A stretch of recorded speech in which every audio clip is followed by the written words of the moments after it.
9절까지의 말씀입니다.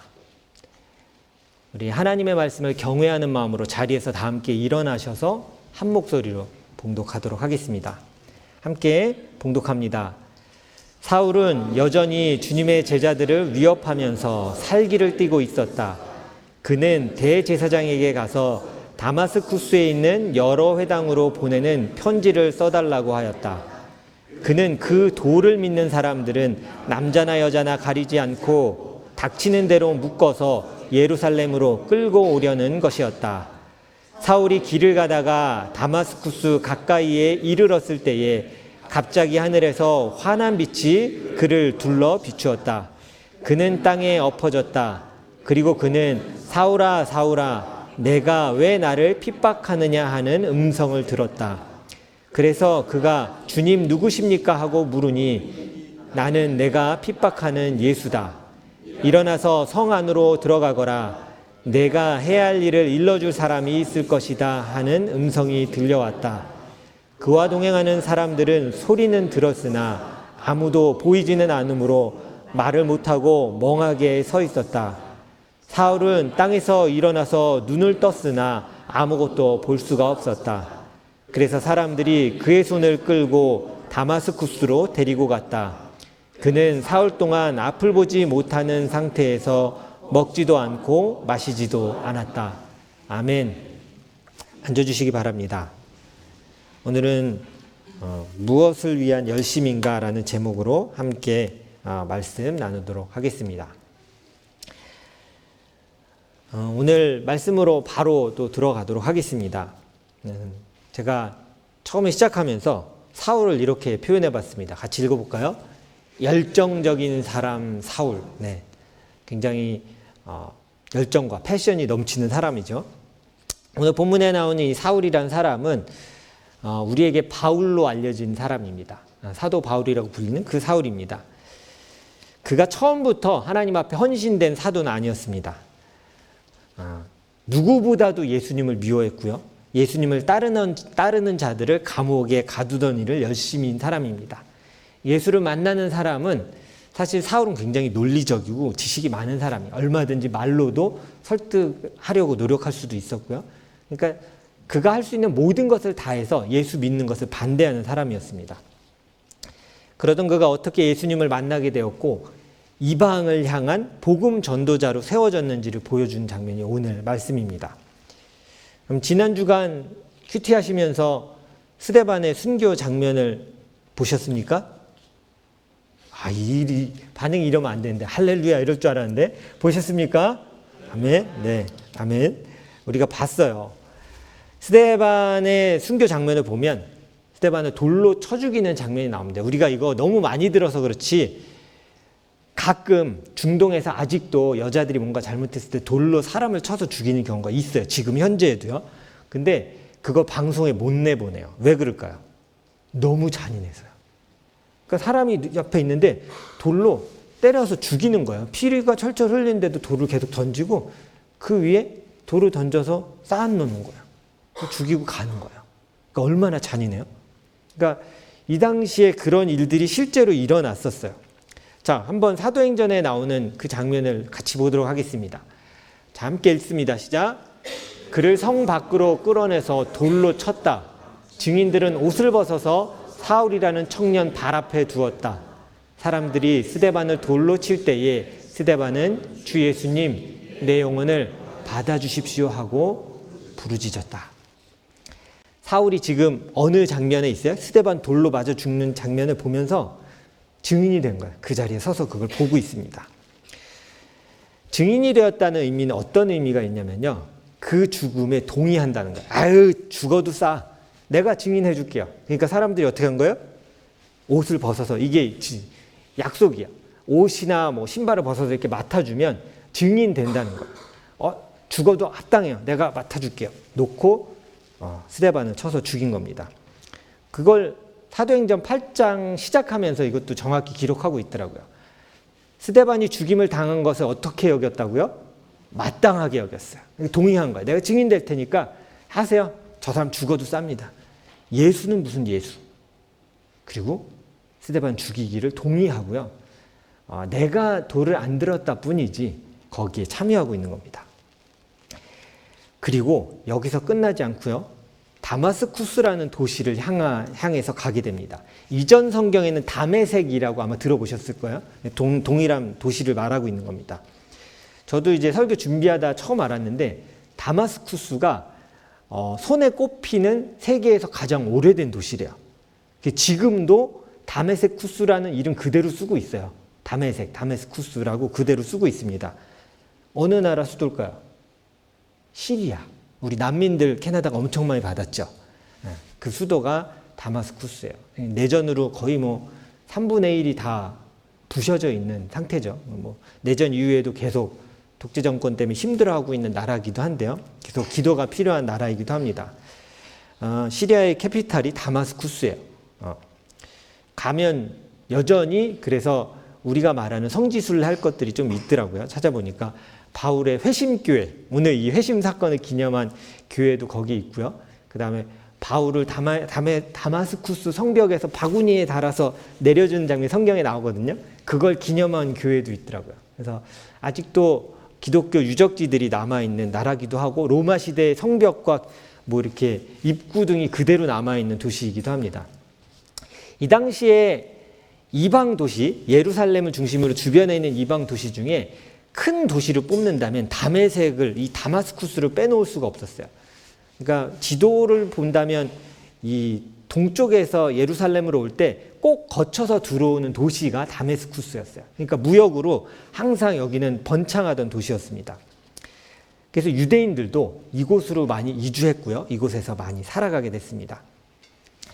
성경은 사울이 얼마나 열정적이고 열심인 사람인지를 보여줍니다. 스데반의 죽음 앞에서도 아랑곳하지 않았던 사울이기도 하죠. 저는 조금 가슴이 아팠던 장면이 이거였어요. 제가 얘기했던 이거요. 바울 회심교회 있고요. 저도 이번에 설교 준비하다가 찾게 된 거예요. 되게 신기한 사실이었는데 영어로는 스트레이트 스트리트라는 영어 구절이 나와요. 이게 뭐냐면 바울이 눈이 안 보였을 때 아나니아에게 얘기야. 가서 고든 길에 있는 사울이라는 사람을 찾아가라. 이렇게 얘기했는데 그 고든 길이 지금도 있는 거예요. 그때 지금 성경에 말한 고든 길이 지금도 있습니다. 그래서 이 우리로 말하면 종로 같은 거예요. 이렇게 쭉 뻗어서 시장이 형성되어 있는 게 지금도 그대로 있어요. 그 도시에 잡으러 가는 겁니다. 유대인들은 잡으러 갔는데요. 제가 보면서 안타까웠던 건 이 장면이었어요. 한번 눈으로 잘 보세요. 위 구절과 아래 구절이 전혀 다른 걸 얘기해 주고 있어요. 경건한 사람들이 스데반이 지금 죽었잖아요. 돌 맞아서. 장사하면서 장례를 치르면서 그를 생각하여 몹시 어떻게 했다고요? 통곡했어요. 엉엉 울면서 사랑하는 형제가 죽었어요. 그런데 3절에서 뭐라고 얘기해요? 사울은 뭐 하려고요? 교회를 없애려고 날뛰었다. 그는 집집마다 찾아 들어가서 남자나 여자나 가리지 않고 끌어내서 감옥에 넘겼다. 이렇게 얘기해요. 여기 제가 궁금하더라고요. 날뛰다 이 단어가 되게 궁금해서 봤더니 그냥 흥분했다 정도가 아니라요. 이 니마이노라는 단어인데 쉴 새 없이 괴롭히는 거예요. 숨 쉴 수도 없게 괴롭히는 거 있잖아요. 계속 괴롭혀서 죽을 것 같아 할 때 괴롭혀서 끝내 완전히 소멸시키다. 무서운 단어예요. 그러니까 이 날뛰었다는 얘기는 내가 교회를 없애버리겠다. 진짜 그 표현 그대로. 교회를 없애버리려고 날뛰고 있는 것이 사울의 현실이었어요. 스데반이 죽은 걸 보든 말든 잔인하든 뭐든 상관없어요. 내가 하고 싶은 대로 원하는 대로 하겠다는 열정이 가득한 사람이었습니다. 바울의 열심인 이유는요. 그리스도를 믿는 자들을 뿌리 뽑아버리겠다는 것이었어요. 그래서 사도행전 9장 1절 2절에 이렇게 표현하는 게 정말 맞더라고요. 잘 보세요. 주님의 제자들을 위협하면서 뭐라고 얘기해요? 살기를 띠고 있었다. 이렇게 표현하고 있어요. 이것도 언어적으로 죽일 의도가 있었으면 얘기하는 거예요. 그냥 나는 실수로 스데반이 죽었어. 혹은 그냥 난 감옥에 정도 가둘 거야가 아니라 감옥에 가둔 의도가 뭐예요? 죽이려고. 그냥 못 믿게 한 정도가 아니라 넌 예수를 믿었으니 죽어야 돼. 죽어야 마땅해. 라고 사람들을 가두기 시작했다는 걸 얘기하고 있는 거예요. 이렇게 열정적으로 예수를 반대하던 사울이었어요. 이 패션의 종류가 좀 다르죠. 패셔네이티드한데 예수를 믿는 사람을 죽이는 열정이었어요. 그런 사울을 주님이 부르시는 장면이 오늘 말씀인 겁니다. 우리는 오늘 말씀을 통해서 예수님을 만난 사울에 대해서 보게 될 거예요. 그리고 읽었습니다. 복음을 듣고 예수님을 믿는 분들 중에 여러분 혹시 사도 바울처럼 극적인 예수님을 만났던 경험이 있으신 분들이 계세요? 내가 너를 사랑한다. 막 음성이 막 들려. 혹은 주체할 수 없는 어떤 감정으로 막 눈물이 쏟아지고 엉엉 울면서 주님이 나를 사랑하시는 걸 제가 알았습니다. 주님이 살아계시는 걸 알았습니다 하고 울면서 믿으신 분이 계실 거예요. 몇 분은. 근데 많은 분들이 이런 경험은 없어요. 근데 나는 예수님이 나를 위해 돌아가시고 나를 살리셨음을 믿습니다. 아멘? 이런 고백을 하는 게 우리에게 다 있어요. 이런 경험이 쉽지 않습니다. 그리고 모두에게 있는 건 아니에요. 만약에 사울을 이렇게 극적으로 예수님이 만나주시지 않았다면 이 열정 넘치는 청년은 과연 변화됐을까요? 아닐 거예요. 보통 어떤 열정을 갖긴 해도 사람을 잡아 죽일 열정을 가지고 사는 사람이 많지 않습니다. 그렇죠? 이 열정이 어느 정도냐면 내 앞길을 막는다는 죽여버릴 거야. 이거야. 좀 말도 표현하기 좀 무섭죠. 그냥 하는 게 아니라 살기를 띠고 살아가는 열정이 있었던 사람이었던 거예요. 그런데 그에게 이런 일이 일어납니다. 네, 나오나요? 뭐가 지금 멈췄습니다. 제가 읽어드릴게요. 사울이 길을 가다가 다마스쿠스에 가까이 이르렀을 때 갑자기 하늘에서 환한 빛이 그들을 둘러 비추었다. 그는 땅에 엎드러졌다. 그리고 주님이 이렇게 부르셨어요. 사울아 사울아 내가 왜 나를 핍박하느냐. 사울은 음성을 들었습니다. 어디서 들리는지도 모르는데 너무 크게 들렸어요. 근데 무슨 일인지도 몰랐고 누구인지도 몰라서 사도행전 5장 9절을 보면 사울이 이렇게 도로 묻습니다. 주님, 그래도 주님이라고 얘기해요. 누군가 높이는 거예요. 두려웠다는 걸 뜻합니다. 제가 넘겨볼까요? 네, 넘겨주세요. 하나만 넘겨주세요. 뒤로. 주님 누구십니까? 하고 물으니 예수님이 이렇게 얘기하셨어요. 나는 내가 핍박하는 예수다. 사울은 이 사건 이후에 눈앞이 보이지 않게 되었고요. 사람들을 따라서 다마스쿠스로 들어가게 됩니다. 주님은 아나니아라는 사람을 부르셔서 사울을 위해 기도해 줬어요. 안수하여 기도해 줬어요. 그리고 사울의 눈이 다시 보이게 됩니다. 사도행전 9장 17절을 한번 같이 읽어보도록 하겠습니다. 함께 읽습니다. 시작. 그래서 아나니아가 떠나서 그 집에 들어가 사울에게 손을 얹고 형제 사울이여 그대가 오는 도중에 그대에게 나타나신 주 예수께서 나를 보내셨소.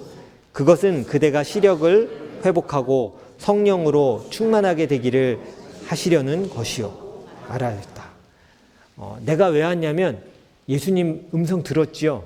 그분이 나를 보내서 왔습니다라고 설명해 줬어요. 이게 지금 처음부터 어떻게 이루어진 건지를 아나니아가 설명을 해줬던 겁니다. 사울이 음성을 들었습니다. 그리고 눈이 안 보였어요. 그리고 예수님이 보내셨다는 사람이 와서 자기를 찾아왔어요. 어디 있는지도 모르고 아까 말한 우리 성경에 이전 성경에 직가라고 표현됐어요. 스트레이트. 고든 길. 세번역에서는 고든 길이라고 하는 거기에 숨어 있던 사울을 찾아왔어요. 그래서 나를 보내신 게 그 예수님입니다라고 얘기했어요. 이 사건이 사울한테 어떤 의미였을까요? 내가 죽이려 예수 믿으면 다 죽였잖아요. 근데 갑자기 예수님이 누군가를 보내서 나를 위해 기도해줘요. 내 눈이 떠졌어요. 내가 나 이제 평생 못 볼 수도 있겠구나 했는데 눈이 다시 떠졌어요. 이미 여러분 사울은 지금까지 왜 예수를 믿는 자를 잡아 죽였을까요? 예수는 잘 들으세요. 예수는 죽은 자였기 때문이었어요. 이 죽은 예수를 믿는다고 유대인들이 미쳤구나. 십자가에 죽었는데 그것도 모르고 그가 부활했다고 말하면서 이 미친 유대인들 내가 잡아 죽이겠어요. 근데 그가 지금 누구를 만나고 경험했어요? 내가 죽었다고 확신해서 사람들을 잡아 죽이고 있었는데 살아계셨던 거예요. 그분이 나를 만나주셨어요. 사울이 여기서 무너진 거예요. 가끔 우리가 그런 생각해요. 와, 나도 그런 음성 들으면 변할 것 같아요. 음성을 듣고 변한 게 아니라요. 죽었다고 생각했던 예수가 남을 죽이는데 얼마나 큰 확신과 열정이 있어야겠어요. 여러분은 그러실 수 있겠어요? 얼마나 사람이 확신이 있어야 남을 죽이겠어요. 예수는 죽었다라고 확신 갖고 살았던 사람이 예수가 살아있구나. 그가 하나님의 아들이며 메시아이시구나를 깨닫는 순간 그는 무너져 내린 거예요.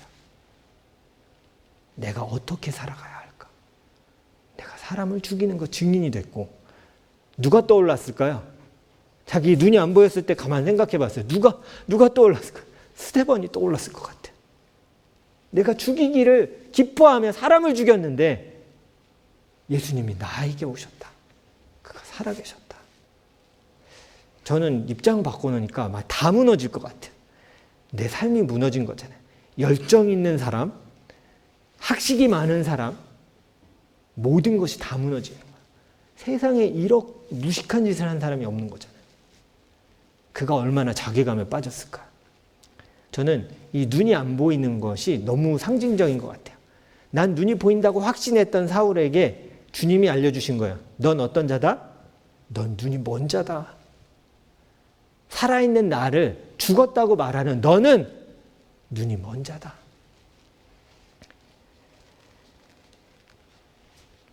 예수님을 만났다는 것이 이런 의미예요. 예수에 대해서 들었으나 오늘 살아서 나와 함께 하시는구나를 고백하는 게 예수님 믿는 겁니다, 여러분. 아, 성경에서 그렇게 말하는 예수님 저도 알아요가 아니라 그 예수님이 오늘 살아서 나에게 말씀하십니다라고 고백하는 게 예수를 믿는 거예요.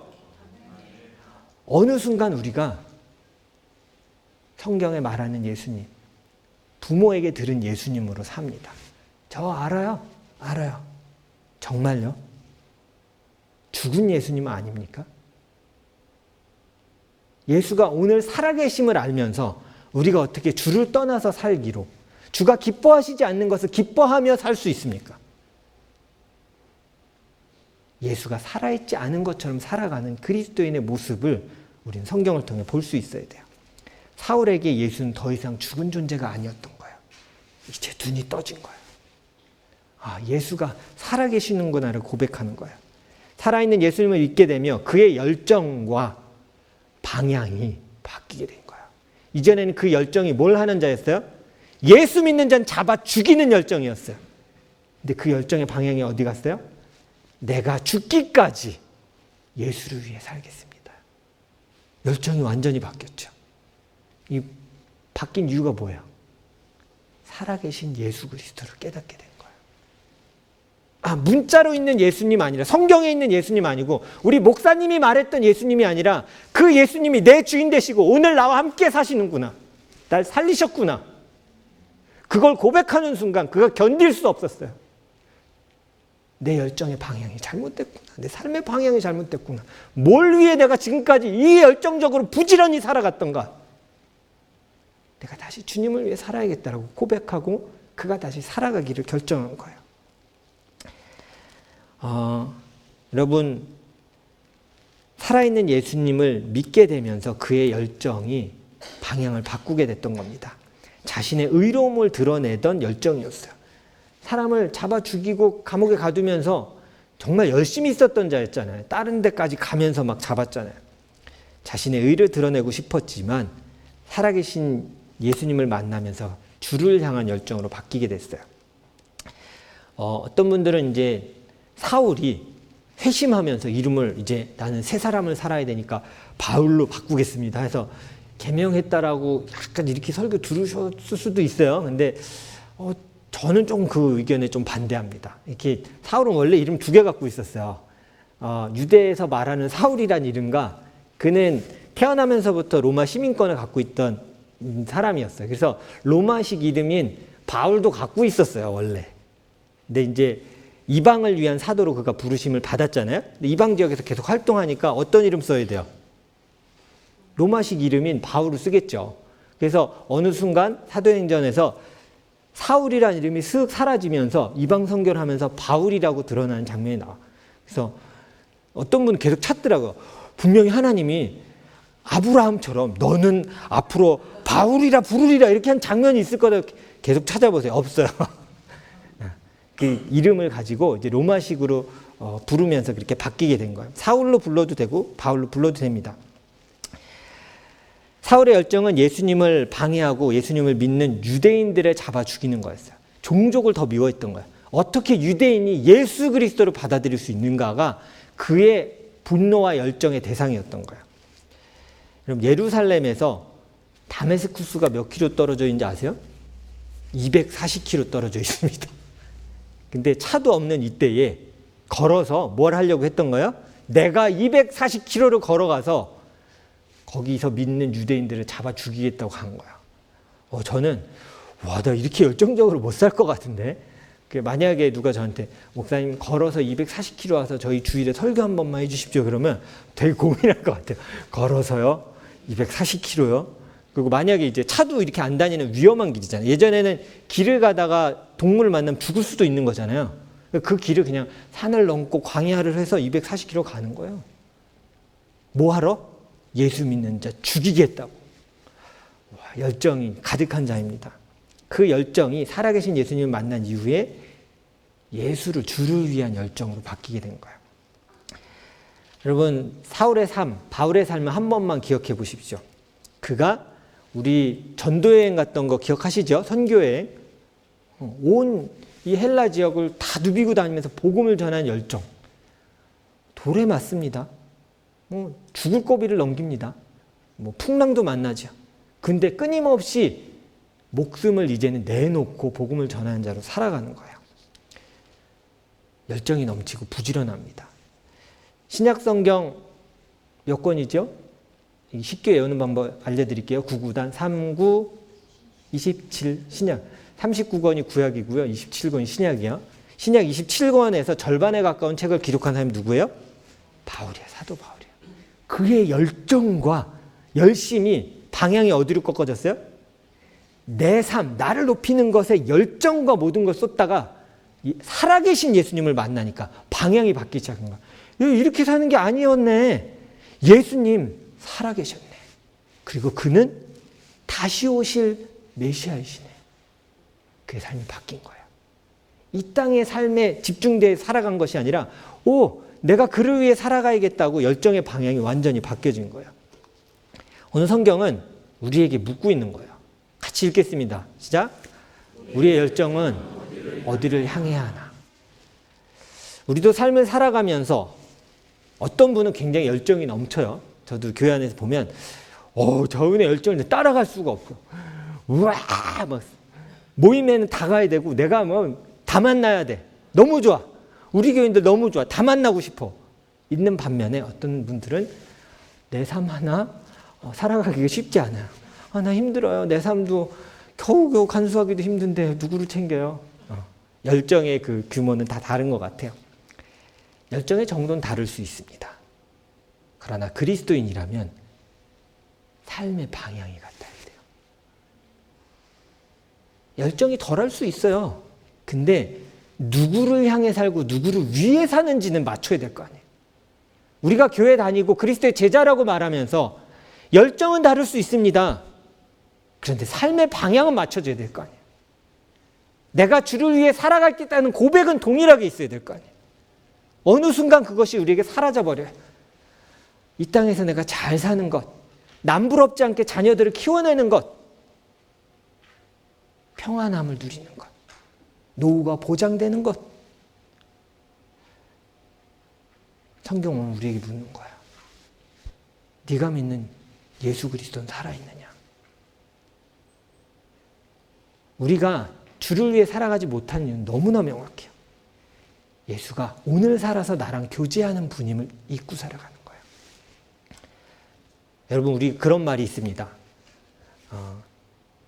out of sea, out of mind. 여러분, 사랑하는 사람끼리도요.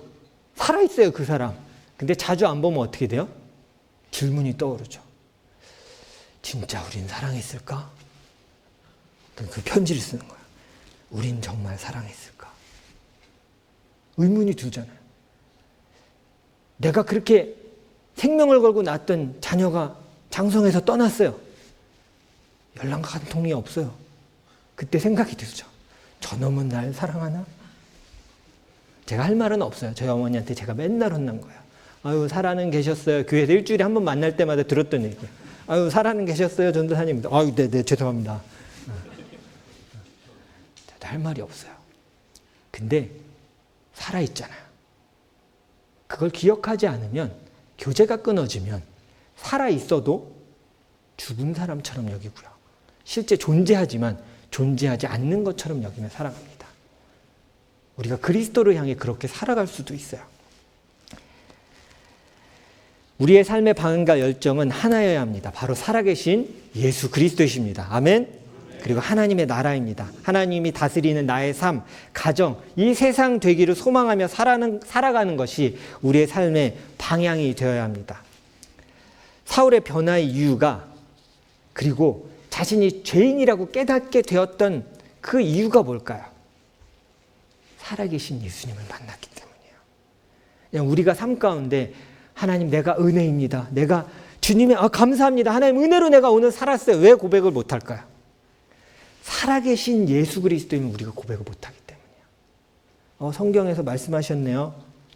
여러분, 예수님을 문자적으로 보지 마십시오. 그 문자로 보라고 십자가에 달리신 거 아니고 그 문자로 읽으라고 우리를 위해 생명을 내주신 게 아닙니다. 내가 너와 함께 살겠다고 말씀해 주신 거예요. 사울이 예수님을 믿는 유대인들을 잡아서 다마스쿠스까지 갔어요. 잡으려고. 죽은 예수를 믿는 자를 잡으러 간 겁니다. 만약에 사울이 예수가 살아있음을 알고 믿었다면 절대 그러지 않았을 거예요. 예수는 죽었는데 믿는 이들이 있으니까 저 어리석음을 내가 해결해 주겠어요. 오늘 살아서 나와 교제하시고 말씀하시는 예수님을 깨닫게 되니 자신이 죄인임을 깨닫게 되는 거예요. 신약 성경을 보면 그래서 바울이 자신에 대해서 와, 내가 비참한 죄인입니다라고 고백하는 장면이 좀 몇 개 나옵니다. 그 중에 제가 하나만을 좀 골랐어요. 디모데전서 1장 15절이에요. 같이 한번 읽어보겠습니다. 시작. 그리스도 예수께서 죄인을 구원하시려고 세상에 오셨다고 하는 이 말씀은 믿음직하고 모든 사람이 받을 만한 말씀입니다. 나는 죄인의 갑자기 땡뚱맞지 않아요? 앞에 뭐라고 얘기했어요? 예수 그리스도는 모든 사람들이 받아들일 만한 말씀입니다. 그는 살아계셨어요. 그걸 고백하니까 뭘 고백하게 돼요? 나는 죄인의 우두머리입니다. I am the worst of them all. 이전 성경에 뭐라고 표현했는지 아세요? 나는 죄인 중에 괴순이라. 들어보셨죠? 언제 깨닫게 된 거예요? 내가 죄인인 걸? 예수님이 살아계시다는 걸 깨달으니까 내가 죄인임을 깨닫게 된 거예요. 아, 내가 나를 위해 죽으신 예수님이구나. 그때서야 고백하게 됐던 거예요.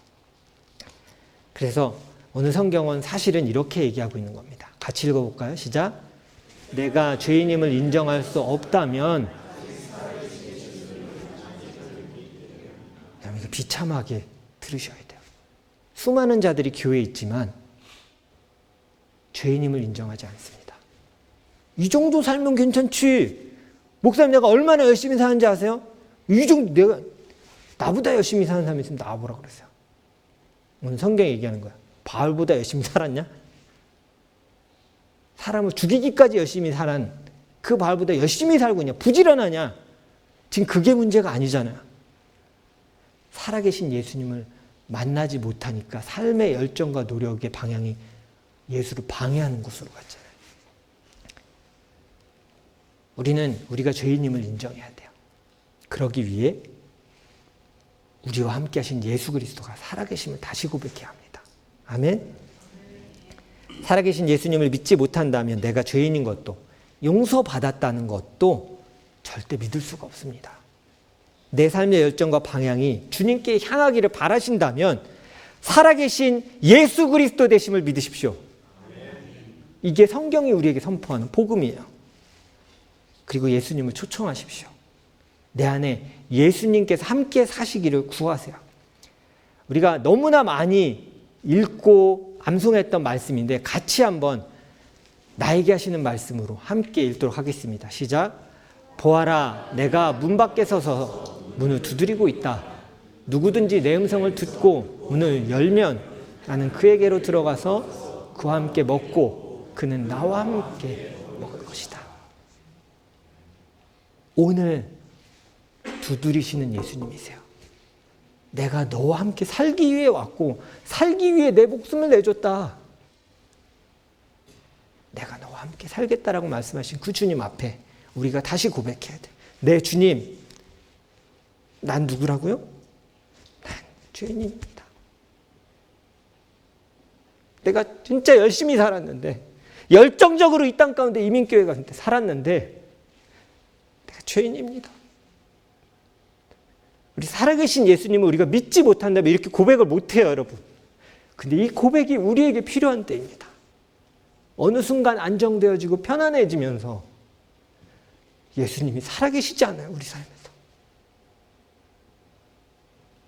평안한 삶과 좋은 삶을 위해 내게 도움을 주시는 헬퍼 정도로 여기면서 살아가라고 이 땅 가운데 오셨던 게 아니에요. 오늘 이 바울의 회심은요, 우리의 삶을 적나라하게 들여다보게 하는 거예요. 나의 삶의 방향과 열정은 어디로 향하고 있는가요? 성경은 우리에게 이렇게 권면합니다. 같이 읽겠습니다. 주님을 돕는 자로 살아가라. 예수님을 만났다고 한순간에 그 열정이 주님을 위한 것으로 싹 바뀐 건 아니야. 우리가 이제 많이 착각합니다. 다메섹에서 이렇게 음성 들었으면 한순간에 복음을 제가 전하겠습니다라고 간 게 아니었어요. 그에게 꼭 필요한 것이 하나가 있었어요.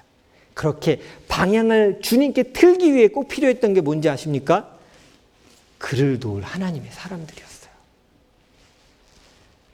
사울에게 기도해서 눈을 뜨게 했던 아나니아를 같이 다시 한번 보겠습니다. 여러분, 성경에 이 장면이 나오거든요. 아나니아가 주님이 가라 그랬을 때 네 하고 간 게 아니에요. 먼저 뭐라고 얘기했는지 같이 읽어볼게요. 시작. 주님에게 얘기한 겁니다. 시작. 아나니아가 대답하였다. 주님, 그가 예루살렘에서 주님의 성도들에게 얼마나 해를 끼쳤는지를 나는 많은 사람에게 들었습니다. 잡아 죽였잖아요. 아나니아도 두려웠어요. 저 사람 그리스도인 죽이던 사람인데 저보고 그를 만나라고요? 라고 말한 거예요. 사울이 두렵고요, 내키지 않았습니다. 하지만 이 말씀 앞에 그가 순종했어요. 바로 이 말씀입니다. 같이 읽겠습니다. 주님께서 그에게 말씀하셨다. 가거라. 그는 내 이름을 이방 사람들과 임금들과 이스라엘 자손들 앞에 가지고 갈 내가 택한 내 그릇이다. 여러분, 사도 바울이 이 부르심을 안 받았으면 오늘 우리도 없습니다. 유대인 계세요? 전 유대 혈통이 좀 사실은 섞였어요. 이런 분 계세요? 없어요. 우리 혈통적으로는 우리는 완벽한 이방인이에요. 근데 우리를 부르시고 계셨어요. 그것을 위해 사도 바울을 세우시겠다고 말씀했고 아나니아는 이 말씀에 순종해 나갑니다. 아나니아뿐만이 아니었어요. 저는 사실 설교 준비할 때 힘들긴 한데 전 축복이라고 생각해요. 제가 못 봤던 것들이 그렇게 많이 볼 때 안 보였던 것들이 보일 때가 있어요. 또 오늘 뭐가 보였냐면 다마스쿠에 있는 제자들이 사울을 받아줬던 것들을 보게 됐어요. 누가복음에도 살짝 거의 이렇게 쓱 지나가면서 슬쩍 얘기하는 장면이 뭐냐면 제가 지난주에 헬라파 유대인이 있었다고 그랬죠. 그 안에 핍박이 됐을 때 사도를 제외하고 모든 사람들이 흩어졌다고 얘기할 때 헬라파 유대인들이 제일 많이 흩어져서 이주한 데가 어딜까요? 다마스쿠스였어요. 여기에 많았어요. 그 사람들이. 그래서 거기에서 핍박 왜 거기까지 도망갔을까요? 누구 때문에? 사울 때문에 온 거잖아요. 지금 바울 때문에. 근데 그가 갑자기 와서 회심했대요. 내가 살아계신 예수님을 만났대요. 여러분 같으면 어떻게 할까요? 불꽃 싸다고 팍 날려도 시원찮을 판에 그걸 어떻게 받아들여요? 근데 제자들이 그를 품어줬어요. 그가 살아계신 예수님을 우리처럼 만났다. 그가 주 앞에 삶의 열정과 방향을 바꿀 수 있도록 우리가 도와야 한다. 그리고 그가 도와주기 시작해요. 그를 보호해 줬고요. 올바른 방향으로 살아갈 수 있게 해줬어요. 다른 유대 사람들이 예수님을 전하는 사울을 죽이려고 하고 또 사람을 보냈어요. 전도하고 다니까 이제 사울을 죽여야겠는 거예요. 유대 사람들이. 그랬더니 이제는 누가 이 사울을 보호해줘요? 다마스쿠스에 있었던 제자들이 사울을 보호해줘요. 그래서 밤에 광주리에 사울을 넣어서 성 밖으로 이렇게 내줘요. 이게 막 너무 울컥한 거야. 자기 죽이려고 해서 자기가 살던 집을 다 놓고 이사 갔는데 거기가 왔어. 쫓아왔어. 갑자기 내 형제래. 그를 품어주고 그래 이제 주님이 널 쓰실 거야. 그를 살리기 위해 애쓰는 모습을 봤어요. 성경이 또 나오더라고요. 진짜 축복된 자야. 사도행전 9장 26절. 자, 이게 한번 제가 보도록 하겠습니다. 사울이 예루살렘에 이르러서 거기에 있는 제자들과 어울리려고 하였으나 그들은 사울이 제자라는 사실을 믿을 수가 없었던 거예요. 제자들이 아직 예루살렘에 핍박에도 남아있는 사도들이 있었을 거 아니에요. 근데 사도가 다시 예루살렘에 다마스쿠스에 나와서 갔더니 사람들이 믿어줬어요, 안 믿어줬어요? 안 믿어주죠. 얼마 전까지 여기 사람 죽이던 사람이고 증인됐던 사람이잖아요. 모두들 그를 두려워하였다. 이렇게 얘기해요. 근데 여기서 한 명이 나옵니다. 읽어볼까요? 시작. 그러나 바나바는 사울을 맞아들여 사울에게로 데려가서 사울이 길에서 주님을 본 일과 주님께서 그에게 말씀하신 일과 사울이 다마스쿠스에서 예수의 이름으로 담대히 말한 일을 그들에게 이야기해 주었다. 이런 사람이 없었다면 사울은 삶의 방향을 바꿀 수 없었을 거예요. 그냥 이 세상에서 열심히 살아갔던 자로 살고 끝났을 겁니다. 그래서 오늘 성경은 우리에게 이것을 요구하고 있는 거예요. 같이 읽겠습니다. 시작. 살아계신 예수님을 믿는다면 이제는 주를 위해 살아갈 수 있도록 돕는 사람으로 살아가야 돼요. 아직 예수님을, 살아계신 예수님을 만나지 못한 분이 여기 계시다면 예수가 살아계심을 받아들이고 믿으세요. 그리고 이미 믿으신 분이라면 여러분의 삶의 방향은 주를 위해 살아갈 수 있도록 돕는 자가 되어야 돼요. 너도 나와 함께 어디로? 주를 향해 살아가자. 우리 열정은 좀 다 다르거든. 근데 방향을 함께 맞춰보자. 주를 향해 살아가자라고 얘기하는 거예요. 여러분도 누군가를 통해서 복음을 들으셨을 거예요. 아마 떠올려 보세요. 누구 때문에 여러분 신앙생활 하게 됐어요? 내 스스로 바울처럼 주님이 어느 날 재중아 이렇게 저도 안 부르셨어요. 저도 그렇게 싫었습니다. 모태신앙이었지만 도망가고 싶었고요. 느껴졌어요. 어머니가 나를 두고 소원기도 했구나, 목사로. 이게 느껴졌어요. 말하지 않지만 알잖아요. 말하지 않아도 알아요. 이거 뭔가 엄마 했다. 자꾸 나를 이렇게 밀어서 신학교로 넣는 게 뭐가 있다 내가 느꼈어요. 도망가고 싶었지만 그런데 생각해 보세요. 내가 신앙생활 하게 된 이유가 있어요. 누군가가 있었어요. 나의 삶의 방향을 돌이킬 수 있도록 돕던 사람이 있었어요. 그럼 우리도 그 삶을 이제 살아가야 되는 거예요. 여러분이 그런 다리, 브릿지가 되어 주십시오. 예수님께서 삶의 방향과 열정의 방향을 바꿀 수 있도록, 예수님을 향해 바꿀 수 있도록 돕는 이가 되기를 성경은 우리에게 원합니다. 또한 그렇게 우리 서로를 격려하며 살아갔으면 좋겠어요. 자, 옆에 분들과 인사하고 오늘 마칠 건데요. 나와 함께 열정의 방향을 맞춰가자. 시작. 나와 함께 열정의 방향을 맞춰가자. 우리는 주를 향해 살아가는 사람입니다. 그리고 그 방향을 맞춰가며 함께 격려하는 여러분 되시기를 간절히 축원합니다. 우리 함께 기도하겠습니다.